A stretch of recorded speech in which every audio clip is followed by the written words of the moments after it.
I've never seen a metro platform this clean before. And I don't mean nice. I mean clean in a way that makes you check if you're actually underground. It's 9 p.m.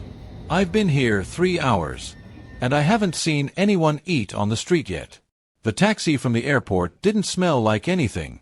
That's the first thing I wrote down. Not air freshener. Not cigarettes. Just nothing. The driver didn't make conversation. Didn't ask where I'm from. He adjusted the air conditioning twice without asking if I was comfortable.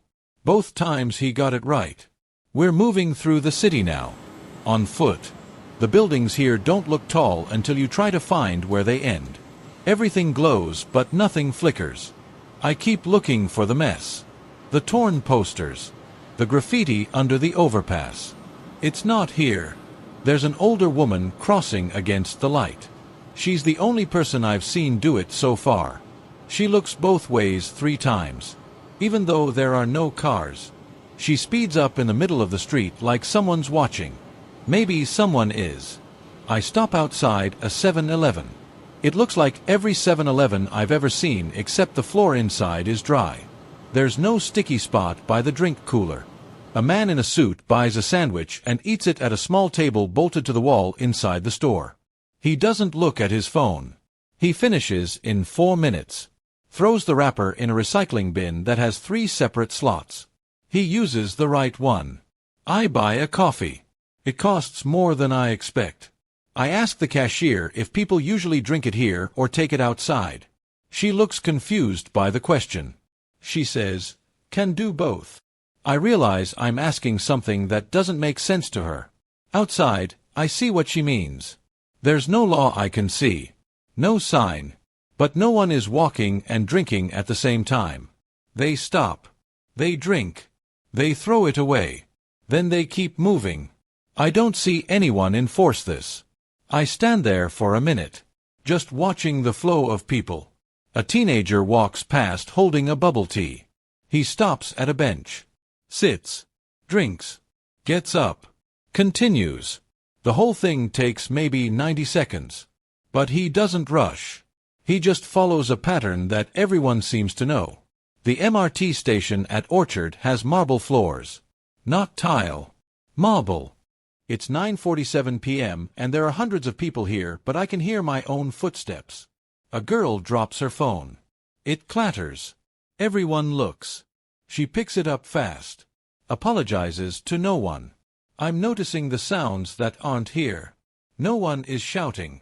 No music from someone's speaker. No argument in the distance. I grew up with those sounds. I thought they were just what cities were. The train arrives in 40 seconds. I know because the screen tells me. It arrives in 40 seconds. A tourist family is standing too close to the yellow line. A local man in his 20s doesn't say anything. He just steps slightly between them and the edge. They notice. They move back. He doesn't acknowledge it. This is how it works here. I take the train 4 stops. I don't have a plan. I'm just watching. At Raffles Place, a businessman gets off.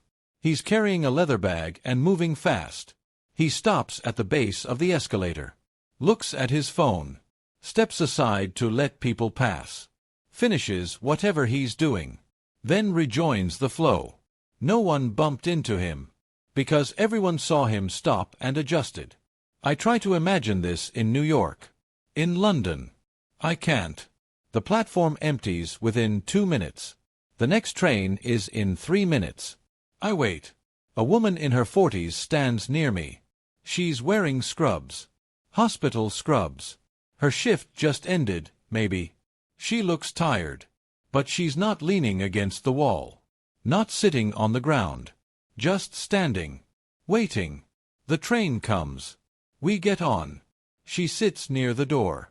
Closes her eyes. Doesn't fall asleep. Just rests. There's a hawker center in Chinatown that stays open late. I'm here now. It's open air. Humid. There are 30 food stalls in a square and plastic tables under fluorescent lights. This should feel chaotic. It doesn't. Every stall has a line. No one cuts. I don't see a sign that says not to. A woman in her 60s is wiping down a table that someone just left. She's not an employee. She just does it. Sits down. Puts her bag on the chair. I order chicken rice from a stall that has a photo of the owner shaking hands with someone I don't recognize. The cook doesn't smile. Doesn't chat. Hands me a plate in 2 minutes. It costs $4. I sit alone at a table near a family of 4. The father is explaining something to his son in Mandarin. The son looks bored. The daughter is on her phone. The mother eats in silence. It looks like every family dinner I've ever seen. Except no one raises their voice. I eat slowly. The chicken is better than it should be for $4. I look around for trash cans. There's one every 10 feet. An older man finishes his meal at the table next to mine. He stacks his plates. Wipes the table with a napkin. Throws everything away in the right bin. I watch him do this. He doesn't think about it. It's automatic. I think about how many small actions like this happen every day. How many people clean up after themselves without being asked, without being watched. How that adds up. It's past 11 now. I'm walking along the river. The Marina Bay skyline is lit up across the water. It looks like something from a screensaver. Like it can't be real. But I'm standing here. And it's real. There are joggers on the path. At 11 p.m. They're not running from anything. Just running. A couple is sitting on a bench. They're not talking. Just sitting. The woman has her head on the man's shoulder. I try to remember the last time I saw 2 people sit in total silence in public, and it didn't feel uncomfortable. I keep walking. The path curves along the water. There are lights embedded in the ground. They change color slowly. Blue to purple to blue again. It feels like a theme park. But it's just a walkway. A man passes me on a bicycle. He's not going fast. Just cruising. He has a basket on the front. There's a bag of groceries in it. He rings a small bell as he approaches. I step to the side. He nods as he passes. There's a street nearby called Keong Saik Road. It's narrow. Shophouses on both sides painted in pastel colors. Bars with no signs. Restaurants with wait lists. I'm standing outside one now. There's a chalkboard menu. A girl in her 20s walks past me. Stops. Looks at the menu. Keeps walking. I realize she's comparing. She's deciding. She's not worried about someone bothering her. Or the street being unsafe. Or her phone getting taken. She's just deciding where to eat. This is what freedom looks like when it's not framed as freedom. I walk further down the street. There's a bookstore still open. I go inside. It's small. Shelves from floor to ceiling. A man behind the counter is reading. He glances up. Nods. Goes back to his book. I browse. Fiction. History. Travel. The books are organized but not obsessively. I pull out a book about urban planning. Flip through it. Put it back. The man behind the counter doesn't watch me. Doesn't ask if I need help. Just reads. I leave without buying anything. He looks up. Says, "Good night." I say it back. I sit at a bar that doesn't have a name on the door. Just, the bartender is Singaporean. I ask him how long he's worked here. He says 3 years. I ask if he likes it. He says, "It's stable. Not great. Not bad. Stable." I ask him what people misunderstand about Singapore. He thinks about it longer than I expect. He says, "They think we don't have choices. We have choices. Just not the ones you're used to." He pours someone's drink. Comes back. "You can't chew gum here. Everyone knows that. But no one tells you why." He wipes the bar while he talks. It's because in the 90s, someone kept vandalizing the MRT doors with gum. Stuck the doors. Delayed trains. He looks at me. So they banned it. That's how it works. Something breaks. They fix it. They don't ask if it's fair. They ask if it works. I don't respond. He doesn't need me to. He moves to the other end of the bar. There's a couple ordering cocktails. They're speaking Japanese. The bartender switches languages without hesitating. Takes their order. Makes their drinks. They pay. They leave. He comes back to where I'm sitting. People think it's about control, he says. Maybe it is. He shrugs. But it's also about everyone agreeing that things should work. You want trains on time? Don't vandalize the doors. You want clean streets? Don't throw trash. He pauses. It's simple. I ask if everyone agrees. He shrugs again. Enough people do. It's almost 1 a.m. I'm back near my hotel. The streets are emptier now, but they're not empty. A man is washing the sidewalk outside a closed cafe. Not sweeping. Washing. With a hose. I pass a row of shophouses. One of them has a light on upstairs. I can see someone inside working at a desk. It's Sunday night. There's a 24-hour convenience store at the corner. I go inside. Buy a bottle of water. The cashier is maybe 20. She scans it. I pay. She says thank you. I say thank you. I leave. It's the same transaction I've had 1,000 times. But it feels different. I think it's because no one is performing. Not her. Not me. Outside, I hear the hum of an air conditioning unit. Then another. Then another. The whole street hums with them. Every building. Every floor. It's constant. White noise. I'm lying in bed now. The room is cold. The air conditioning is aggressive. I can hear it. But I can't hear anything else. No sirens. No car horns. No voices in the hallway. I open my phone. Search. Is Singapore the safest city in the world? It's ranked second. I don't remember what's first. I search.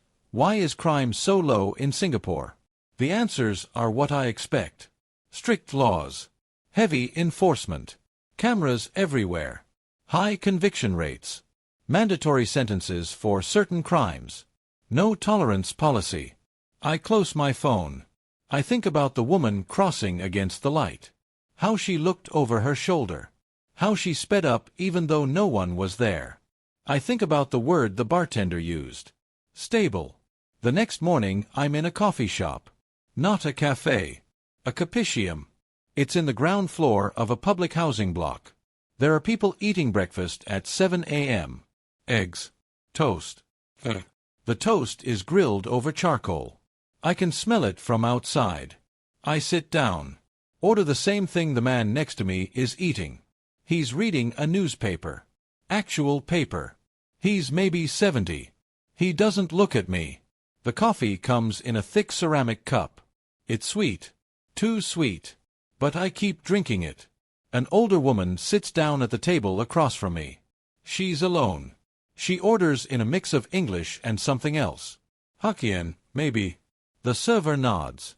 Doesn't write it down. I'm watching people come and go. Everyone seems to know the rhythm. Order. Sit. Eat. Leave. No one lingers. But no one rushes. The man next to me folds his newspaper. Stands. Pushes his chair in. Leaves his plate on the table. Walks out. 30 seconds later, someone comes and clears it. The coffee is finished. I order another. The server looks surprised, but brings it anyway. I sit there for 20 minutes, just watching. A construction worker comes in. Orders. Eats standing up. Leaves. A mother with 2 kids comes in. Orders for all 3. They sit. The kids are quiet. They eat. They leave. Everyone has a routine. Everyone knows it. I'm on a bus now. It's 9 a.m. I didn't plan to take a bus. But I saw one and got on. I used the same card I use for the train. It just worked. The bus is full but quiet. A woman is standing near the back holding a baby. A teenager gets up. Doesn't say anything. Just gets up. She sits. Mouths thank you. I'm standing near the front. Holding the rail. Watching the city pass. The buildings here don't look American. They don't look British. They look like something else. Something that borrowed pieces but built something new. We pass a construction site. It's Sunday morning. There are workers there. We pass a park. It's full. Kids playing. Adults exercising. A group doing Tai Chi near a pavilion. We pass a mall. It has 5 floors. I can see inside from the street. Every floor is packed. I get off at a stop I don't recognize. I just want to walk. I'm in a neighborhood now. Public housing towers. 15 stories. Maybe 20. They're painted. Yellow, blue, green. Each tower has laundry hanging from the windows. Clothes on bamboo poles. There are playgrounds at the base of every tower. Covered. Shaded. A couple of kids are playing. Their grandmother is sitting on a bench nearby. Watching. I sit on another bench. Just watching. A man in his 40s walks past with his son. The son is maybe 6. He's wearing a school uniform even though it's Sunday. They're holding hands. I think about how strange it is that I notice this. That this feels unusual. Another man walks past walking a dog. Small dog. Some kind of terrier. The dog stops to sniff a tree. The man waits. Patient. The dog finishes. They keep walking. There's a notice board near the playground. Community events. A cleanup day. A festival. A meeting about recycling. Everything is printed in 4 languages. I'm in a mall now. It's called Vivo City. It's enormous.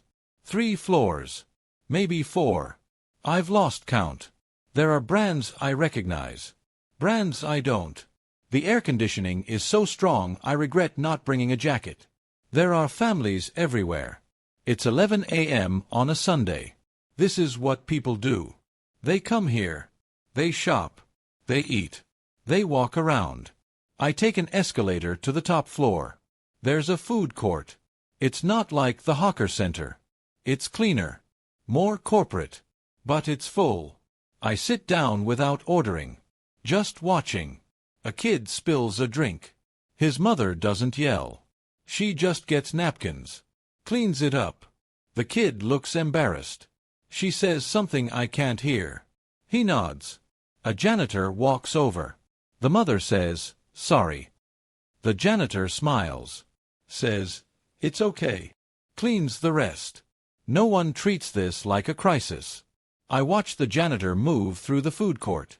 He's maybe 60. He empties trash bins. Wipes tables. Moves efficiently. Not rushed. Just efficient. A teenager throws something at a bin. Misses. The wrapper lands on the floor. The teenager looks around. Picks it up. Throws it again. Makes it this time. No one saw except me. But he still picked it up. I leave the mall. Walk toward the water. There's a boardwalk here. It's wide. Wooden. It stretches along the coast. People are biking. Walking. Sitting. I see a man fishing. I didn't expect that. He's alone. Sitting on a small stool. His line is in the water. He's not checking his phone. Just waiting. I stop near him. Not close enough to bother him. Just close enough to see. He doesn't catch anything while I'm there. But he doesn't seem bothered. He's just sitting. The water is calm. There are ships in the distance. Cargo ships. Tankers. Just sitting there. Waiting. I keep walking. The boardwalk continues for what looks like miles. I can see families ahead. Cyclists. Joggers. There's a covered rest area. Benches. Water fountains. Bathrooms. Everything you need. Everything maintained. There's a bridge ahead. I can see it from here. It's called Henderson Waves. I looked it up. It's the highest pedestrian bridge in Singapore. It connects 2 parks. I walk up. The path curves. The bridge is made of wood and steel. It looks like a wave. I see why they called it that. There are people here. Not crowds. Just people. Some taking photos. Some just walking. I stop in the middle. Look down. The city spreads in every direction. Green. Buildings. More green. It doesn't look like a city that ran out of space. It looks like a city that decided what to do with space. A couple walks past me. They're speaking French. The woman is taking photos. The man is looking at the view. They don't talk to each other, just exist next to each other. The bridge is empty for a moment. Just me. The wind is warm. I can hear birds. Then a group of cyclists comes through. 5 of them, riding in single file. They pass. The bridge is quiet again. I'm in another park now. It's called Telok Blangah Hill Park. There are trails, staircases, signs in English and Mandarin and Tamil and Malay. I follow a trail up. It's humid. I'm sweating, but the path is shaded. There are trees everywhere. I hear birds. I didn't expect to hear birds. I pass an older couple walking down. They nod. I nod back. At the top, there's a pavilion. I sit. Look out. The city is below. The port is visible in the distance. Ships waiting. Cranes moving. Singapore is one of the busiest ports in the world. I read that before I came. But sitting here, I can't hear it.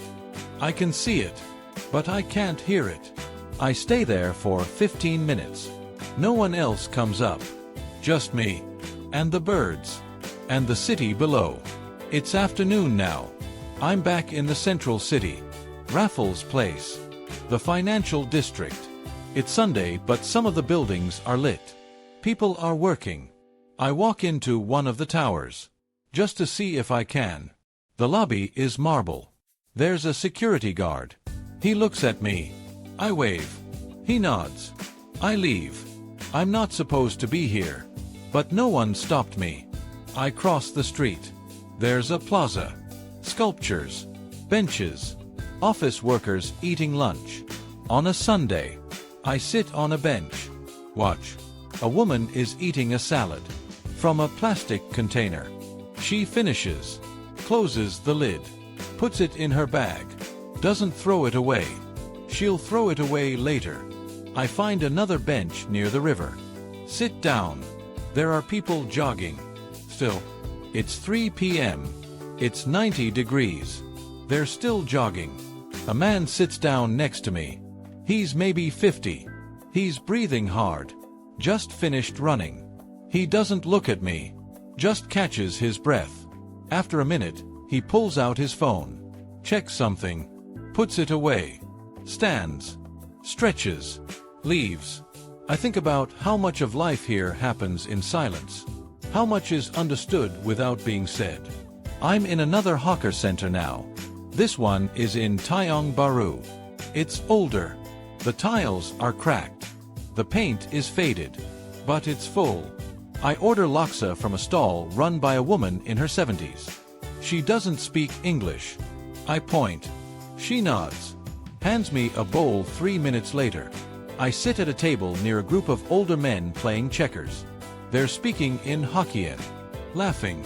Arguing. I don't understand a word. But I understand the rhythm. The laksa is spicy. More than I expected. I keep eating. One of the men glances at me. Says something to his friend. They laugh. Not at me. Just laughing. I finish. Throw the bowl away. Walk out. I'm walking through a neighborhood now. Tiong Bahru. It's older. The buildings are lower. Art Deco. Built in the 30s. They've been restored. Painted white. Shutters on the windows. There are cafes here. Small ones. I pass one. Look inside. It's full. Young people on laptops. Couples sharing pastries. This isn't the Singapore I expected. It's not the skyscrapers. The gardens. The Marina Bay Sands. It's just a neighborhood. With old buildings. And coffee shops. But it's taken care of. Nothing is falling apart. Nothing is forgotten. I turn a corner. There's a small bookstore. A barber shop. A tailor. All still operating. All maintained. I'm on the train again. Going east. Toward Changi. I don't know why. I just want to see what's out there. The train is less crowded now. It's late afternoon. I sit by the window. Watch the stations pass. Each one looks the same. Clean. Efficient. Numbered. I get off at Tanamera. Transfer to another line. Keep going. At Expo, I see something strange. There's a massive convention center. But next to it, there's green space. Just open land. Grass. Trees. I get off at the next stop. Walk outside. There's a park here. Changi Beach Park. I didn't know Singapore had beaches. The beach is narrow. The sand is coarse. The water is calm. There are families here. Kids playing in the shallow water. Parents sitting under trees. I take off my shoes. Walk to the water. It's warm. I stand there for a while. Just looking out. There are ships in the distance. Dozens of them. Waiting to dock. A plane passes overhead. Low. I can see the landing gear. Changi Airport is close. One of the best airports in the world. I read that too. I think about how much of Singapore is about things working. Not being beautiful. Not being free. Just working. A kid runs past me. Chasing a ball. His father follows. Not running. Just walking. Patient. I'm back on the train. Heading west now. It's almost evening. The sun is lower. The light is softer. I get off at Bugis. Walk toward Arab Street. The buildings here are different. Lower. Colorful. There are shops selling textiles. Perfumes. Rugs. I walk into a mosque. Sultan Mosque. It's massive. Golden domes. I take off my shoes at the entrance. Walk inside. It's quiet. A few people are praying. I sit in the back. Just sitting. I'm not religious. But I understand why people come here. It's one of the few places where silence isn't uncomfortable. I stay for 10 minutes. Then leave. Put my shoes back on. Keep walking. I walk down Haji Lane. It's narrow. Murals on the walls. Boutiques. Bars. It feels like every trendy street in every city. Except cleaner. I stop at a bar. Order a beer. Sit outside. Watch people walk past. A couple stops in front of me. They're looking at a map on their phone. Trying to figure out where to go. They're speaking French. I think about saying something. I don't. They figure it out. Keep walking. The beer is cold. I drink it slowly. A group of young people walks past. Loud. Laughing. One of them bumps a table. Says sorry. They keep moving. It's 8 p.m. now. I'm in Little India. The streets are crowded. Music is playing from shops. People are buying vegetables. Flowers. Incense. This is the loudest Singapore has been.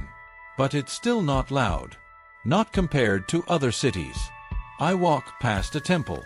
Bells are ringing. People are inside. I don't go in. Just keep walking. There's a restaurant on the corner. Banana leaf rice. I go inside. Sit down. A waiter brings a banana leaf. Places it in front of me. Rice. Curry. Vegetables. He doesn't ask if I want it. He just serves it. I eat with my hands. The way I'm supposed to. It's messy. But everyone here is doing it. The food is good. Better than good. I eat everything. The waiter takes the leaf. Brings me water. I pay. Leave. I'm back at the hotel now. It's 11 p.m. I've been walking for 14 hours. My feet hurt. But I'm not tired. I sit on the bed. Open my phone. Search. Singapore crime statistics. The murder rate is 0.2 per 100,000. In the US, it's 6.3. I search. How many people are in prison in Singapore? About 11,000. In a country of 6 million. I search. Does Singapore have freedom of speech? The results are complicated. There are laws. Restrictions. Things you can't say. Publications that are banned. Criticism of the government that can lead to lawsuits. I close my phone. I think about the bartender. What he said. We have choices. Just not the ones you're used to.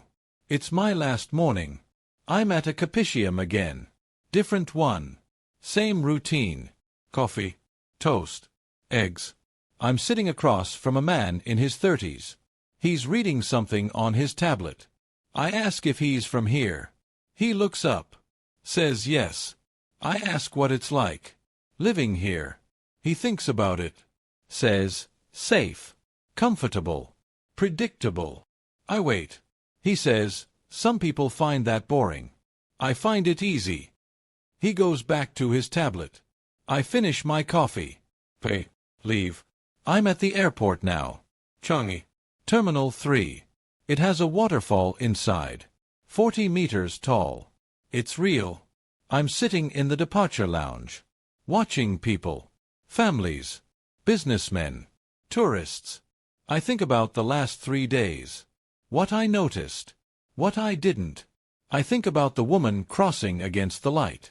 The man who stepped between the tourists and the yellow line. The kid who spilled his drink.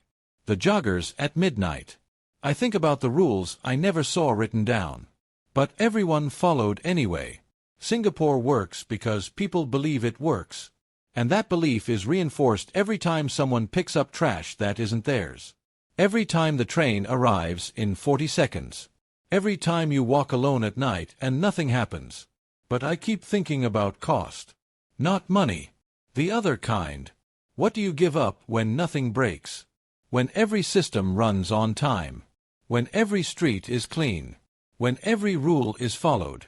I don't know if that's a question I'm supposed to answer. Or if it's just the question you sit with.